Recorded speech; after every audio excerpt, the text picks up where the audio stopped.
भाई एक क्वेश्चन, अगर कल से तुम्हारे बाल डबल स्पीड से झड़ना शुरू हो जाए तो फर्स्ट थिंग तुम क्या करोगे? नया शैम्पू लोगे, रोजमेरी ऑयल लगाओगे या कोई एक्सपेंसिव सीरम यूज करोगे? मैं भी वही करता रहा, लेकिन फिर मुझे एक चीज समझ आई, अगर एक प्लांट की रूट्स को न्यूट्रिशन ही नहीं मिल रहा तो उसके लिए इस पर कितना स्प्रे कर लो, ग्रोथ नहीं होगी।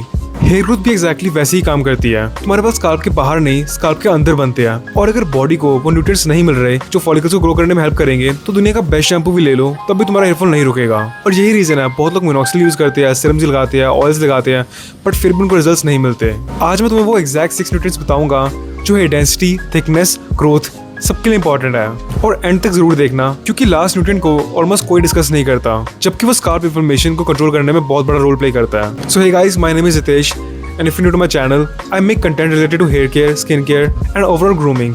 तो शुरू करते हैं। सबसे पहला न्यूट्रिएंट है प्रोटीन। सिंपल सी बात है, तुम्हारे पास लगभग पूरे के पूरे केराटिन नाम के प्रोटीन से बने हुए होते हैं। मतलब अगर बॉडी के पास प्रोटीन ही नहीं होगा तो नए बाल कैसे उगेंगे?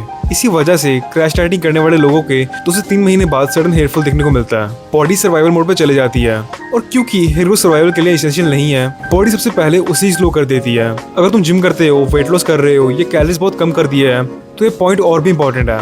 इसके बेस्ट सोर्सेज एग्स, चिकन और फिश, और वेजिटेरियंस के लिए पनीर, सोया चंक्स, दाल, ग्रीक योगर्ट, ये सारी चीजें प्रोटीन की डेफिशिएंसी को पूरी करती है। हेयर ग्रोथ की फाउंडेशन ही प्रोटीन है, इसके बिना न्यूट्रिएंट्स भी अपना फुल काम नहीं कर पाते। और अब बात करते हैं आयरन की। इमेजिन करो तुम्हारे स्काल्प के फॉलिकल्स की एक फैक्ट्री है। फैक्ट्री को काम करने के लिए ऑक्सीजन चाहिए, और ऑक्सीजन डिलीवर करने का काम आयरन का होता है। जब फेरेटिन या आयरन लेवल्स लो होते हैं, फॉलिकल्स तक ऑक्सीजन और न्यूट्रिएंट्स एफिशिएंटली नहीं पहुंचते, and result hair thinning, excessive shedding, weak hair strands. अगर तुम्हें फ्रीक्वेंटली थकान होती है, वीकनेस फील होती है और साथ में हेयरफॉल भी हो रहा है तो आयरन लेवल्स जरूर चेक करवाना। ये आयरन डेफिशिएंसी के सिम्टम्स हो सकते हैं, एंड इसके नेचुरल सोर्सेज पालक, चना, राजमा, बीटरूट एंड पोमेग्रेनेट। एक और इम्पोर्टेंट टिप, आयरन के साथ विटामिन सी लो। नींबू, आंवला या ऑरेंज के साथ आयरन रिच फूड्स खाने से अब्जॉर्प्शन काफी बेटर होता है। अब तीसरा न्यूट्रिएंट है जिंक। ये छोटा सा मिनरल हेयर ग्रोथ के डजन्स ऑफ बायोलॉजिकल प्रोसेस में इन्वॉल्व होता है, जैसे कि hair tissue repair, cell growth, follicle function, इन सब में जिंक का रोल होता है। लो जिंक लेवल्स का एक कॉमन साइन होता है हेयरफॉल के साथ डैंड्रफ और ड्राई स्काल्प होना।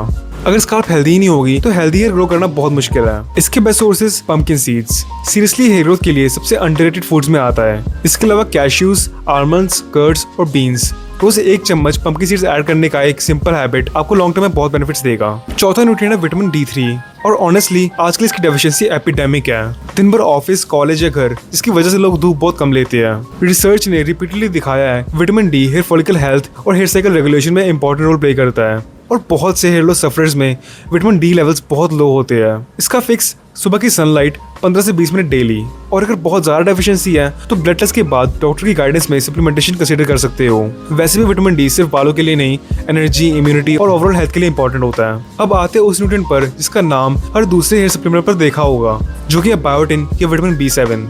बायोटिन बॉडी को प्रोटीन और न्यूट्रिएंट्स दोनों को एफिशिएंटली यूज करने में हेल्प करता है, इसलिए हेल्दी हेयर, स्किन और नेल्स के साथ इसका नाम हमेशा जोड़ा जाता है। लेकिन एक चीज याद रखना, अगर बाकी न्यूट्रिएंट्स डेफिशिएंट है तो सिर्फ बायोटिन गमीज खाकर हेयर रीग्रोथ एक्सपेक्ट मत करना। बाकी न्यूट्रिएंट्स भी पूरे होना इक्वली इंपॉर्टेंट है। बायोटिन के नेचुरल सोर्सेज है एग्स, पीनट्स, सनफ्लावर सीड्स और स्वीट पोटैटोज। बायोटिन की सप्लीमेंट लेने से पहले बायोटिन रिच फूड्स को भी अपनी डाइट में इन्वॉल्व करना। अब लास्ट न्यूट्रिएंट जो ओमेगा 3 फैटी एसिड्स। जब स्काल्प क्रोनिकली इन्फ्लेम्ड होती है, ड्राई होती है, ये इरिटेटेड रहती है तो फॉलिकल्स भी ऑप्टिमल परफॉर्म नहीं कर पाते। ओमेगा 3 इन्फ्लेमेशन को मैनेज करने में और स्काल्प हेल्थ को सपोर्ट करने में हेल्प करते हैं, और अगर हेल्दी स्काल्प होगा तो हेल्दी एनवायरनमेंट होगा हेयर ग्रोथ करने के लिए। ओमेगा 3 के best sources for non vegetarians fish, for vegetarians flax seeds, chia seeds और वॉलनट्स। मैं पर्सनली रेकमेंड करता हूँ कि डेली डाइट में इनमें से कोई ना कोई सोर्स जरूर ऐड करना।